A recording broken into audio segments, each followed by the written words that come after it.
धर्मनिरपेक्षता के लिए खतरा आप कैसे देख रहे हैं? प्रधानमंत्री अगर इतने लंबे वक्त तक एक फैसला रुका हुआ था, राम मंदिर का निर्माण हो रहा है और खुद सुप्रीम कोर्ट ने सेंटर की भूमिका देखी थी ट्रस्ट बनाने में, फिर प्रधानमंत्री का जाना सेक्युलर इंडिया के खिलाफ कैसे? सबसे पहले तो मैं आपको ये बताना चाहूंगा कि आपने इंट्रोडक्शन में कांग्रेस के जो लोकसभा में लीडर का जिक्र किया, एनसीपी के शरद पवार साहब का जिक्र किया और महाराष्ट्र सीएम का जिक्र किया जो शिवसेना से ताल्लुक है। मेरा मानना यह है कि तीनों पार्टियां, शरद पवार साहब तो उस वक्त कांग्रेस में ही थे, ये तीनों पार्टियां बाबरी मस्जिद की शहादत में बराबर की मुलविस हैं। बल्कि जब पूरे देश से अगर मिट्टी जा रही है तो मैं तो ट्रस्ट के लोगों से कहूंगा कि भैया जरा कांग्रेस के हर पॉलिटिकल ऑफिस से भी मट्टी मंगा लीजिए, क्योंकि इन्होंने भी बड़ा रोल अदा किया बाबरी मस्जिद की डिमोलिशन में। और अब आपका जो अहम सवाल है, देखिए मैडम, आप जानते हैं कि 1966 से पहले राम जन्मभूमि का कोई मसला नहीं था। 66 में वीएचपी बनी और 1989 में बीजेपी ने पालमपुर रेजोल्यूशन पास किया। उसके बाद बाजाब्ता राम जन्मभूमि का मसला शुरू हुआ। बल्कि 84 में इंदिरा गांधी के कत्ल से पहले एक रथ यात्रा दिल्ली को आ रही थी।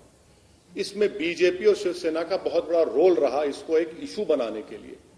और इसमें आप जानते हैं कि पूरे देश में हजारों की तादाद में लोगों की मौत हुई फसादात में। मेरा मानना यह है कि प्राइम मिनिस्टर इस देश के प्रधानमंत्री हैं और देश का प्रधानमंत्री और उनकी सरकार का कोई मजहब नहीं हो सकता। इंडिविजुअली प्रधानमंत्री का रिलीजन हम जानते हैं, मगर क्या देश के गवर्नमेंट का कोई रिलीजन होगा? नहीं हो सकता, इसलिए संविधान इसकी इजाजत नहीं देता। अब जब प्रधानमंत्री वहां पर जाएंगे तो प्रधानमंत्री क्या पैगाम दे रहे हैं? नंबर 1 पैगाम ये दे रहे हैं कि हमारी पार्टी ने, विश्व हिंदू परिषद ने और बीजेपी ने इस राम जन्मभूमि का आगाज किया। हमारी पार्टी ने शिलान्यास के नाम पर परमिशन लिया और बाबरी मस्जिद को शहीद किया। हमारी पार्टी ने अडवाणी की लीडरशिप में रथ यात्रा निकाली और जहां जहां रथ यात्रा गई वहां पर कम्युनल राइट हुआ। नंबर 1 पॉइंट ये कि प्रधानमंत्री वहां अगर जाते हैं जब प्राइम मिनिस्टर, तो पैगाम दे रहे हैं कि हमने अपनी पार्टी की आइडियोलॉजी जो शुरू की थी और उसमें हमने कामयाब हुए। अगर प्रधानमंत्री वहां पर जाते हैं वैसे प्रधानमंत्री, तो मैं तो ये कहूंगा कि प्रधानमंत्री बन के नहीं जाएंगे, बल्कि वे कॉन्करर बन के जाएंगे। दूसरी बात यह है कि आप वहां पर जाकर क्या मैसेज देंगे? मैसेज ये देंगे कि मेरा जो रिलीजन है वो सबसे बड़ा है और प्रधानमंत्री अपने रिलीजन को, अपने बिलीफ को पूरे देश पर मुसल्लत नहीं कर सकते। इसीलिए मैंने कहा कि प्रधानमंत्री 6 साल में मेकशिफ्ट टेंपल पर नहीं गए।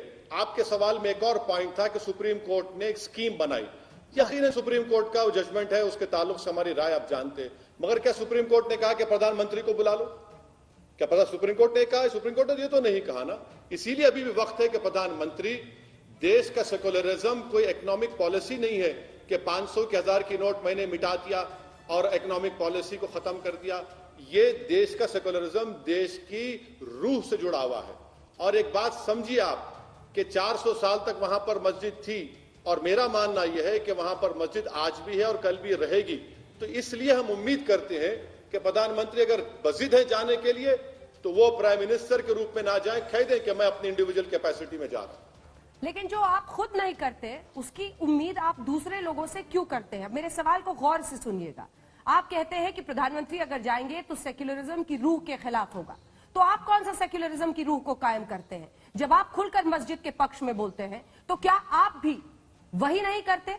क्या आप जब खुलकर मस्जिद के बारे में बोलते हैं और कहते हैं वही मस्जिद थी, है, रहेगी, मैं अपनी आने वाली पीढ़ियों को बताऊंगा कि 400 साल तक यहां पर बाबरी मस्जिद थी, तो क्या आप उस रूह के खिलाफ नहीं बोलते हैं वैसी साहब? नहीं, मैं जो कह रहा हूं वो तो हकीकत है ना। वो तो सुप्रीम कोर्ट ने भी कहा कि destruction of Babri Masjid is national shame. Supreme Court ने यह भी कहा कि उसमें मूर्तियां रखना उस मस्जिद के सैक्रिलेज को खराब करने के बराबर है।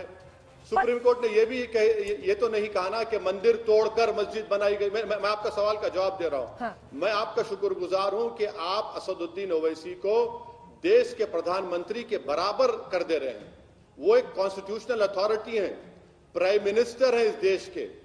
प्राइम मिनिस्टर का कोई मजहब नहीं होता, ना उनकी सरकार का होता है। कह दे नरेंद्र मोदी, कह दे कि भाई मेरी सरकार का रिलीजन ये है और मैं इस रिलीजन को मानता हूं, तो आप खत्म कर दीजिए ना संविधान को। असदुद्दीन ओवैसी की पार्टी ने तो 6 दिसंबर को वहां पर किसी की इबादतगाह को शहीद तो नहीं किया।